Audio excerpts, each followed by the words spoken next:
Why smart people never let anyone drive their car. There is a specific type of person who never lets anyone else drive their car, and almost everyone misunderstands why. Someone asks to borrow your car, maybe a friend, maybe a family member, or maybe a colleague who needs it just for a few hours, and something inside you immediately says no. Not rudely, not without reason, just no. And you already know what's coming. The look, the reaction, the question you've heard more times than you can count. It's just a car. Why are you so precious about it? Don't you trust me? And somewhere underneath all of it is a quiet question you've probably never said out loud. Am I being selfish? Or is there something about the way I relate to what I own? Something about real ownership, real care, and real standards that most people simply never develop? Because it turns out the people who never lend their car aren't being difficult. They're being exactly the kind of careful that most people only wish they were. Most people who never lend their car didn't start that way. They learned. They said yes once, maybe years ago, or maybe the last time. They handed over their keys as a favor. They trusted someone with something that mattered to them. And when it came back, the borrower stood there and told them everything that was wrong with it. Your AC is weak. The steering feels a bit loose. That noise from the engine, you should probably get that checked. Honestly, when are you thinking of upgrading? Nobody asked for a review. Nobody asked them to evaluate something they used for free. But 20 minutes of free use apparently qualified them to deliver a complete report on what needs fixing, what needs replacing, and when the owner should finally move on from something they've spent years carefully building a relationship with. That moment, that specific moment, is often when smart people quietly decide never again, not out of anger, out of the simple realization that lending your car means accepting judgment about choices that are entirely yours to make. And yet the judgment comes anyway. They're selfish. They don't trust anyone. It's just a machine. It's not that serious. What's the worst that could happen? Other people share their cars all the time. What makes these judgments land differently than most is where they come from. Not strangers. Friends who think they're being difficult. Family members who take it personally. People they genuinely care about, who now think less of them for protecting something that matters to them. The judgment isn't just about the car. It becomes about what kind of person they are. Before going any further, one thing needs to be said clearly. Smart people who never casually lend their car are not talking about emergencies. Someone stranded at midnight, of course. A medical situation, absolutely. A genuine urgent need with no other option. Always. That's not lending a car. That's being there for someone when it actually matters.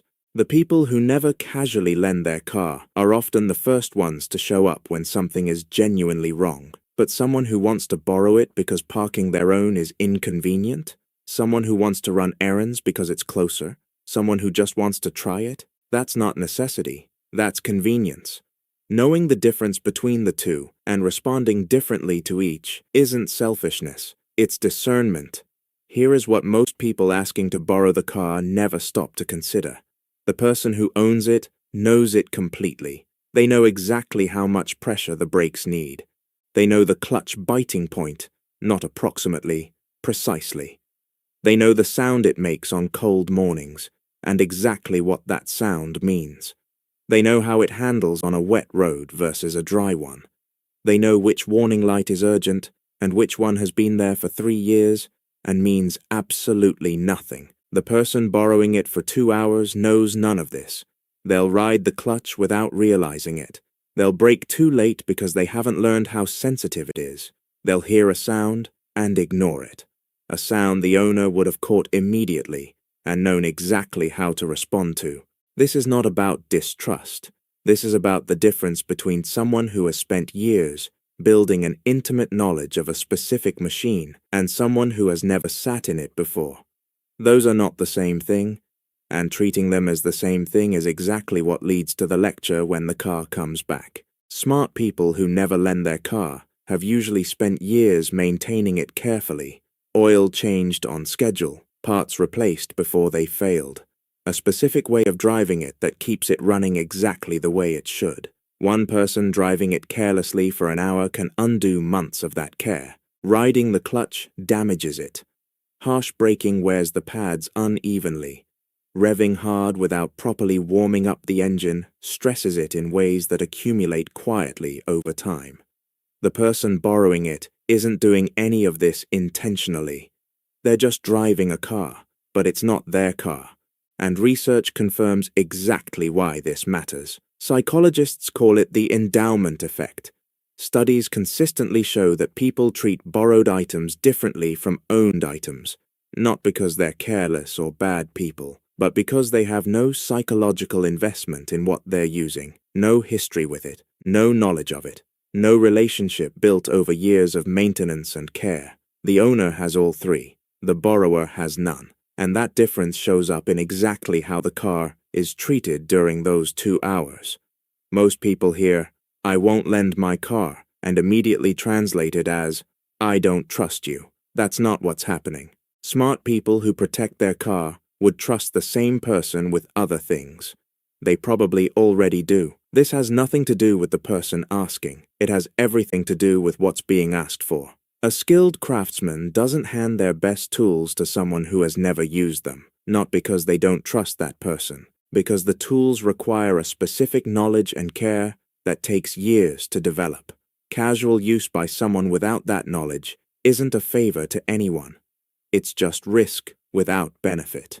Research on psychological ownership confirms this directly. Real ownership isn't just legal possession, like your name on the registration. It's built through knowledge, experience, and investment over time. The person who has driven the same car for 10 or 15 years has developed a genuine and specific expertise about that machine. They know things about it that cannot be explained in a conversation before handing over the keys. That expertise is what protects the car, and it cannot be transferred with the keys.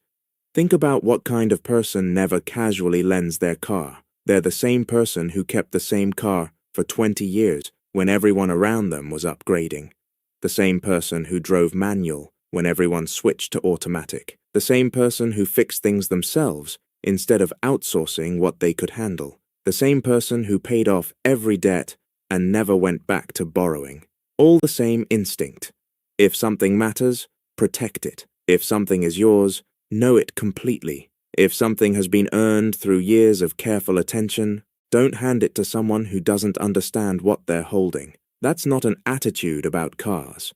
That's an attitude about life, and it shows up in everything these people do. The car is just where it becomes visible. So are they right? Are you selfish? Are you difficult? Are you too precious about something that is, when all is said and done, just a machine? Look at what you actually did. You spent years learning every sound your car makes.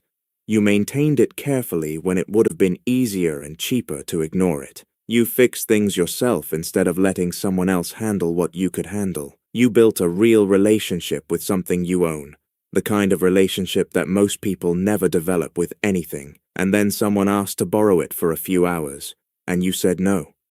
Not because you don't trust them, not because you're selfish, not because you don't care about other people, because you understood, without needing to explain it, and without needing anyone to agree, that handing something this well-known and this carefully maintained to someone who doesn't understand it isn't a favor to anyone. They called you selfish for not sharing your car, but selfish people don't spend years maintaining something perfectly.